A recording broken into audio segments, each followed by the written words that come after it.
We all have these voices in our head. We like to not listen to them. The one that comforts us and keeps us nice and warm and cuddly and gives us cookies and milk at nighttime and shit. We like that voice.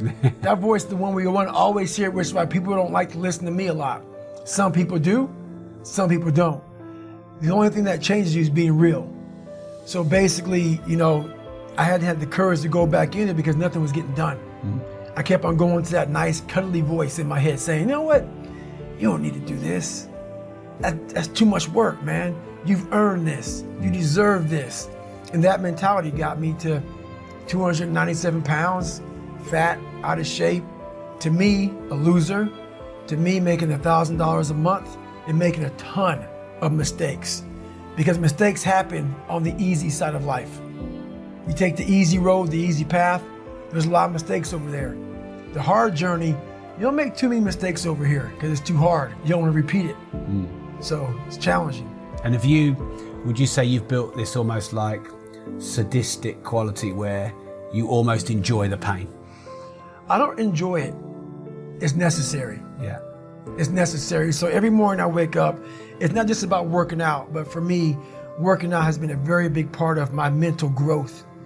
So for me, if I am not challenging myself every day, and I swear to God, people will not believe it, I was over almost 300 pounds twice in my life. A person that does that twice in his life does not enjoy cardiovascular activity, okay? Yeah. So people can put anything they want to in their head.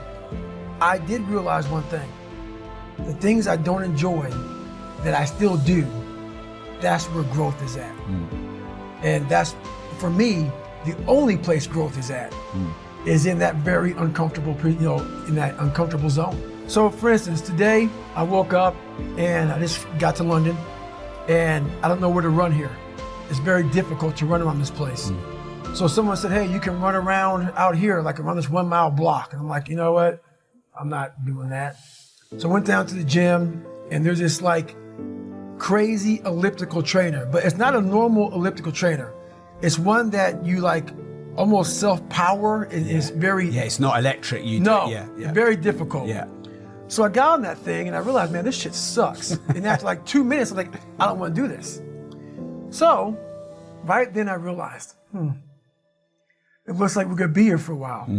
So I did that for 2 hours and 45 minutes. Wow. Yeah. So I'm not saying do that, but that's something I did today. Once my mind said, you know what, let's not do this today. I said, well, since my mind went there, I redirected it and said, just for having that weak thought, we're gonna be on here for a while. Right, so it does sort of sound like you're punishing part of your mind in a way. Punishment, maybe not be the right word. Yeah. I want my mind to know who's in charge. So for the better part of 26 years, my mind was in charge of me. Yeah. Which is why I made all these horrible decisions. Once you take control of your mind, you start making decisions for yourself versus your mind making decisions for you. I'm thinking about my plan for the next day. And I'm thinking about all these different obstacles that may come up. So basically, a lot of us aren't prepared for life. We get up willy-nilly and just hope life is gonna happen.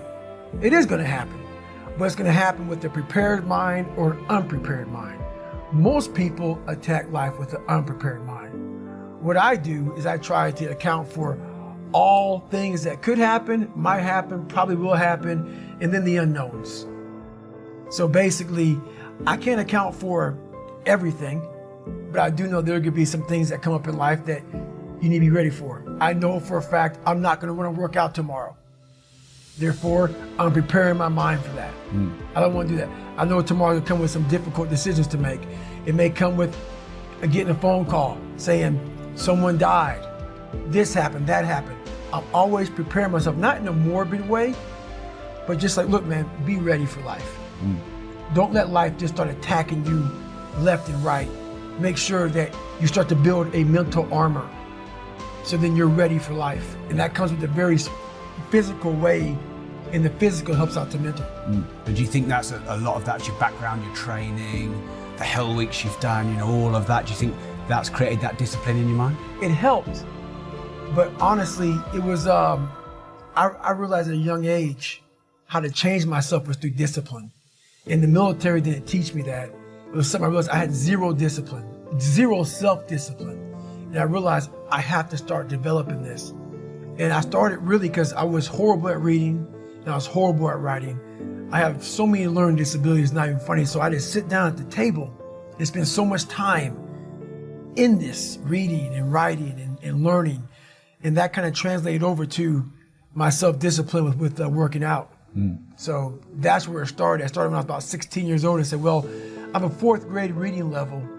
Let me go ahead now and start really focusing because I'm not gonna get in the military because I gotta pass the test. Yeah. So that's where it started for me. It's more important to own your weaknesses. You have to really triple down on those, man. Because why? You wanna become a full human being. We like to run away from weaknesses. Like for instance, if you're good at running, all you wanna do is run. If you're great at reading, you have several books. But we don't do those things that we're not good at.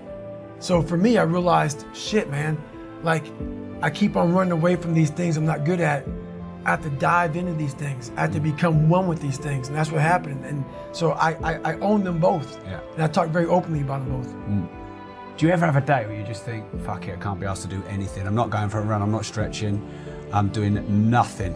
Every day. Yeah. So you have the thought, but you don't have the day. Every day. Do you ever let yourself have a day when Never. you just watch Netflix? Never, because Good guess shit what? on Netflix. I'm haunted. No, I can't do it. I can't do it. There may be some days I get up with poopy pants and I'm like, you know what, man? Fuck this, man. Like, what am I training for? Yeah. I have no race on the docket.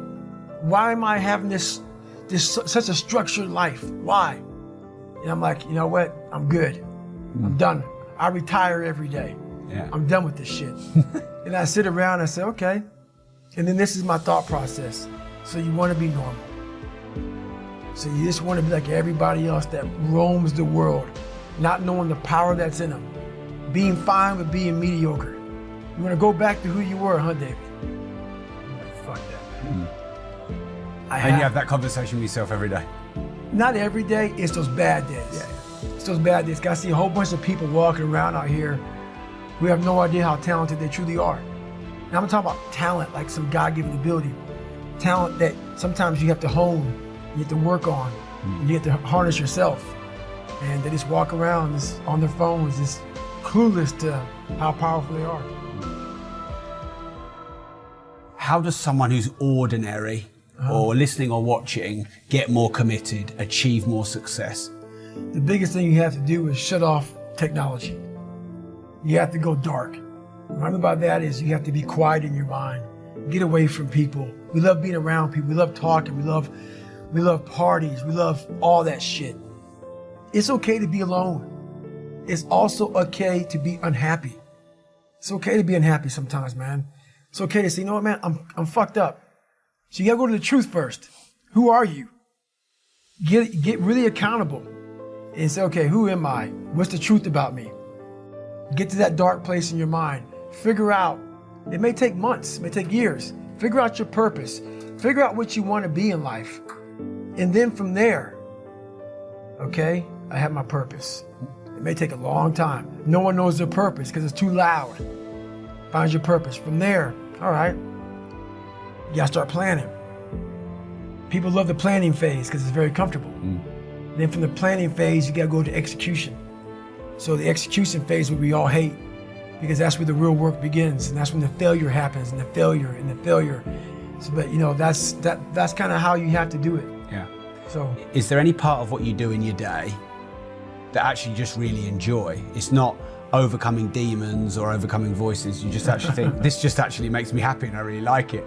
Honestly, what's funny about this is people may hear all this and say, God, this guy's such a structured guy, talking about demons, getting over things. That sounds like his whole life. It's true, but I'm the most peaceful person on the planet Earth, even with like the conversation, I gotta go to the gym, I have to do this, I have to do that. Every day I'm winning. Every day I'm winning the other voice in my head.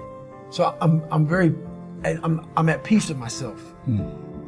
The things I do for fun are like me bettering myself. Yeah. I love sports, I love watching sports, but I also love accomplishing and overcoming myself every day. Because every day is a battle. Every day is a battle because your mind wants to choose the path of least resistance. Every day. But you don't become better by ever doing that. You become normal. And I don't want to be normal.